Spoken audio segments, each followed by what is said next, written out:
My family lives here. You guys need to leave. Amidst the in-laws directing the movers, Kevin pointed at us and loudly declared. His face twisted with malice. I couldn't help but show my disgust. But Madison, standing beside me, seemed different, asking Kevin with a shaken voice, "Dad, don't you know?" With those words, Kevin looked puzzled. Madison's frantic demeanor not only caught Kevin off guard, but also made mother-in-law Emily and father-in-law David stop in their tracks to look at us. But Hannah, uninterested as ever, continued giving orders to the movers. Amidst this bewildering scene with the in-laws, I decided to reveal a certain truth. My name is Aria, a 46-year-old remote worker. I have a husband and daughter and live a decent life. I met Kevin, my husband, back when I was still working in an office. We hit it off at a company party that was popular at the time and exchanged contact details, eventually starting to date. After several dates, Kevin proposed to me 3 years into our relationship. With my often sick mom in mind, I wanted to marry soon to give her peace of mind, so I accepted Kevin's proposal. Sometime after our marriage, I found out I was pregnant. Kevin was genuinely overjoyed, eagerly looking forward to seeing our child. When our daughter Madison was born, Kevin actively took part in parenting, and I was living happily. But like anyone, I had my share of worries, mainly about my mom. My sickly mom was thrilled to see her granddaughter, visiting us frequently despite her near-bedridden state. Initially, she visited often, but as Madison entered middle school, Mom's health visibly worsened. After being married for a while, I left my job to switch to remote work, ready to care for my mom whenever needed. The shift allowed me to fully care for Mom, who started to frequently be in and out of the hospital as Madison graduated middle school. Mom was always so happy when my daughter and I visited her. I hoped these good deeds would accumulate, allowing her to recover enough to go out again. But around this time, Kevin's behavior began to change. Initially, he willingly let me care for Mom, but recently, he started getting grumpy, complaining that I wasn't taking care of him. Going to see your mom again? Huh. You don't care for me. Tired from work? But you dote on your sickly mom.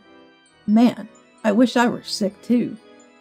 No matter how Madison and I tried to cheer him up, Kevin stubbornly refused. Torn between worrying about Mom and Kevin, Madison stepped in to help with Kevin. "Mom, I'll take care of Dad. You go see Grandma quickly," she said, smiling reassuringly. I always end up relying on Madison's words. One day, amidst this routine, I received a call from my sister-in-law, Hannah. "You've been neglecting your brother lately," she accused as soon as I answered. Startled, I glanced at my phone screen, but it definitely showed Hannah's name. Confused by the baseless accusation, all I could do was deny it. "Long time no speak, Hannah. What's this all about? I'm not neglecting Kevin at all." Unaware of how things had gotten to this point, Hannah pressed on. "Don't play dumb. I've heard it from my brother. You've been focusing on your mom recently, neglecting your household. Can you still say you're a proud wife?" Indeed, I had been spending more time caring for my increasingly ill mom, but I never expected Kevin to complain about it to Hannah. But it's not like I've been neglecting our home. Madison helps with chores after school, and I balance work and caring for Mom with household duties. True, Kevin's complaints seemed to have increased recently, but they were about trivial things like wanting a fancy steak or disliking the scent of the laundry detergent, things beyond our control and hard to improve. I'm certainly not slacking off with the housework. Before I could explain in detail to Hannah, she dropped a bombshell. "Unfortunately, this has reached Mom and the others. They might come to scold you soon." Leaving me with these unreasonable words, Hannah abruptly ended the call. Stunned and speechless, Madison approached me. "Mom, I'm home. What happened? You look so shocked." Snapping back to reality, I shared the recent events with Madison, who had just returned from school. Madison, like me, was dumbfounded, opening her mouth in disbelief before shaking her head and sighing. Hey, Mom, there's something I've been thinking about for a while. Can I talk to you? Suddenly serious, Madison spoke, and I nodded anxiously. As I listened to her, I felt a sense of patheticness. During this time, with Kevin's nonsensical complaints and harassing calls from Hannah ongoing, the in-laws finally took action. One day, after visiting Mom, I returned home to find Emily cooking in the kitchen. Entering the living room, I stood frozen, gaping at Emily, my belongings still in hand. Noticing me, Emily frowned and approached briskly. Oh, just got back. How is Mom? Well, never mind. Sit down here. Annoyed, Emily passed by, leaving me no choice but to follow, still grasping the situation. Sitting on our living room sofa, I endured a lengthy lecture from Emily. It started with accusations of my poor attitude towards Kevin, moving to neglecting housework and letting my husband do chores, criticizing me thoroughly. However, realizing some inconsistencies, I interrupted to correct her. Emily, there are some things I need to correct. I never made Kevin do the housework. In fact, he doesn't help at all. Embarrassingly, it's Madison who assists me. Hearing this, Emily stood up abruptly, pointing and shouting at me. You think I believe such lies? You're suggesting my son is lying. How shameless! Enough of this! Fuming, Emily left the house like a storm, leaving the stove on. I rushed to turn it off and couldn't follow her. That day, Kevin was unusually cheerful, eerily generous. He kept interrupting me every time I tried to bring up Emily's visit. But even Madison found it odd, so we decided to quietly observe, not to upset Kevin. For a few days, Kevin remained in good spirits. Thanks to this, I could care for my mom without worry. But despite my care, Mom quietly passed away. Madison and I, grieving, managed to finish the funeral and decided to clean up Mom's house. I wanted Kevin's help, but mentioning it turned him sour for the first time in a while. Madison and I ended up cleaning alone, surrounded by memories of Mom, each item bringing back memories, hindering our progress. Reluctantly, I contacted Kevin, and we stayed at Mom's house that night. Kevin seemed to be in a really good mood. Take your time. It's a good opportunity, Kevin said. But due to Madison's school and my work, we couldn't stay long. We planned to return home the next day and decided to rest for the night. The next day, having managed to sort through most of the stuff, we decided to head back home. As we neared our house, I noticed a large truck parked outside. Wondering what it was, we saw it was a moving truck, and Kevin and Emily were directing the unloading. What's going on? I asked, rushing over with Madison. Kevin stepped forward, puffing out his chest. You're back already. It's too late for that now. What? I was stunned, watching our belongings being moved into the house, while Kevin, arms crossed and smug, continued. My family is moving in. You guys need to leave. As the in-laws directed the movers, Kevin pointed at us and loudly declared. His face twisted with malice, and I couldn't help but show my disgust. However, Madison, standing beside me, seemed different and asked Kevin, puzzled. Dad, don't you know? His expression changed to shock. Madison's frantic demeanor not only caught Kevin off guard, but also made Emily and David stop and look at us. However, Hannah continued giving orders to the movers, seemingly uninterested. Amidst this bewildering scene with the in-laws, I decided to reveal a certain truth. Forgot? This house is mine. The in-laws were shocked, and Kevin suddenly turned pale and panicky. Even Hannah stopped directing the movers and confronted me. What are you talking about? You couldn't possibly afford such a fancy house. I proudly replied, Thank you for the compliment. This house belongs to my family. My dad built it.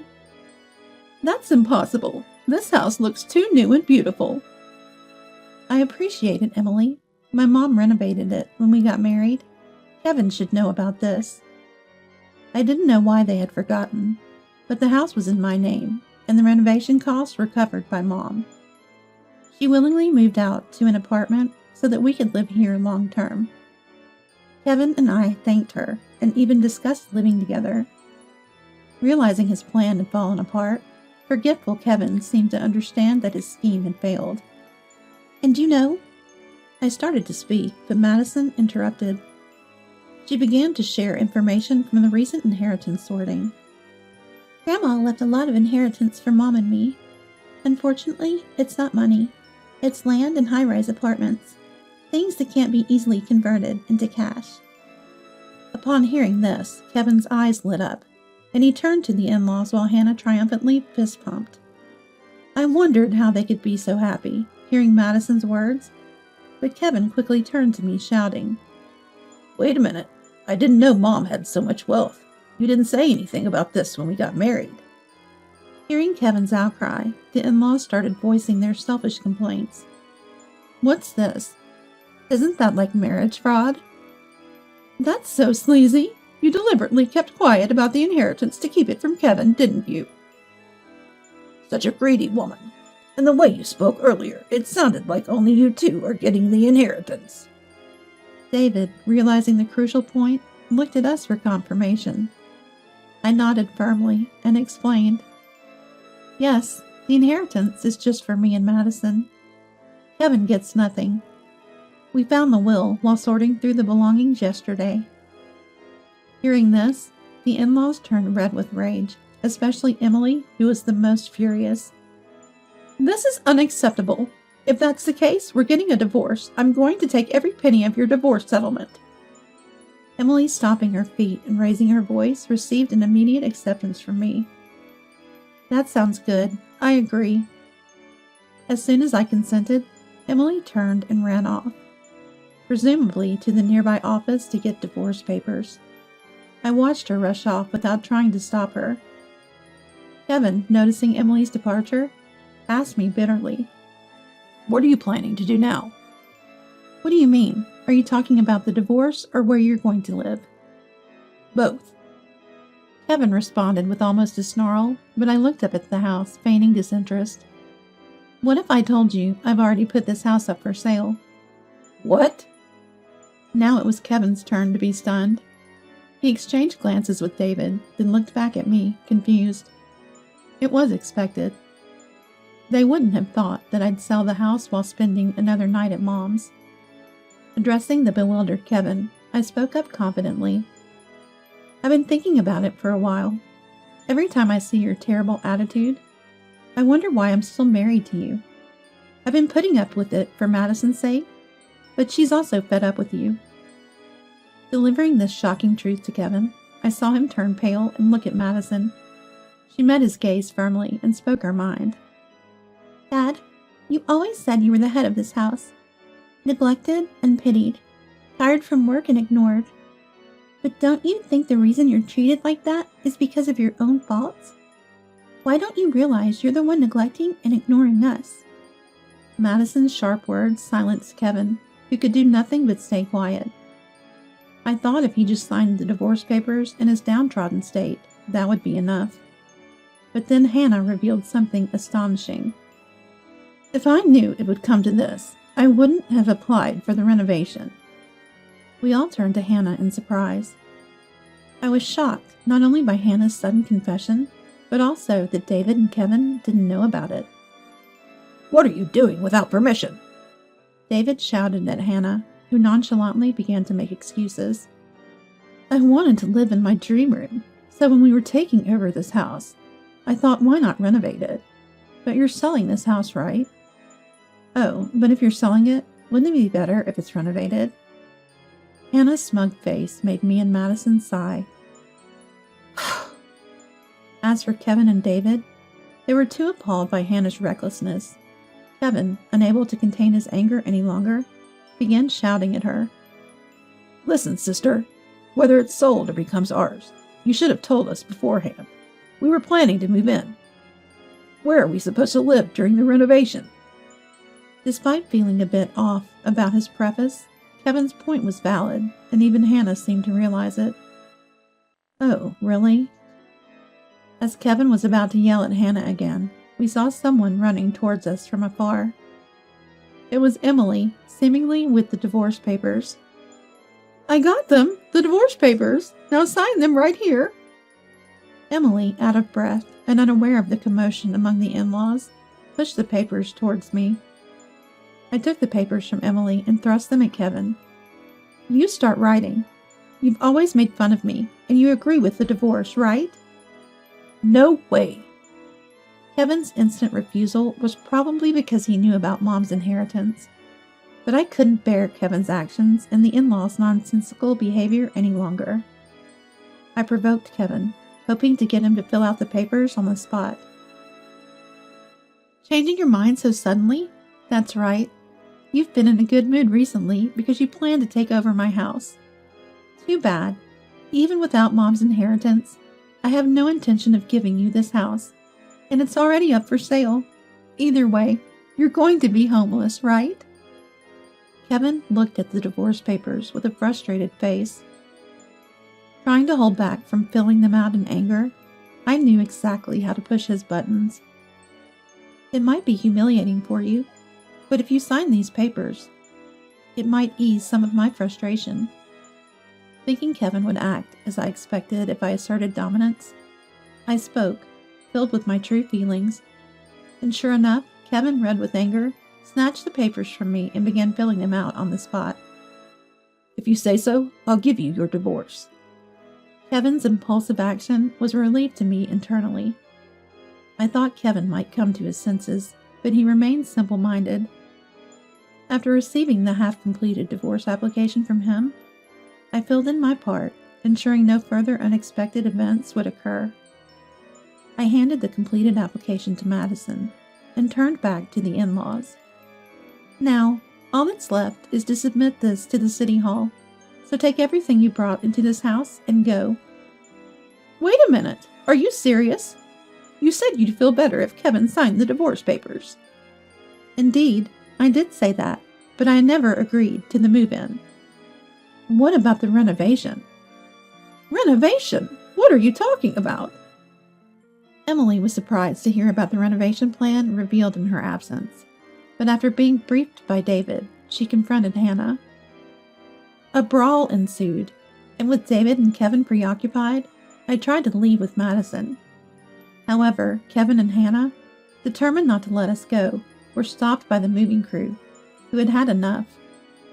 Amid the commotion, we heard police sirens. Shielded by the movers, I noticed neighbors had gathered, likely alarmed by the noise, and someone had called the police.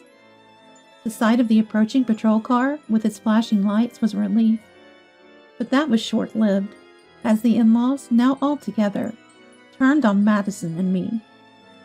Thankfully, the police intervened, just in time to prevent any harm. Despite the police's attempt to calm the situation, the in-laws continued their uproar, leading the officers to call for backup and place us in the patrol car for safety. Seeing us in the car, Hannah mistakenly thought we were being arrested and tried to throw belongings into the house, only to be stopped by the police. Finally, with additional officers arriving, the commotion ceased.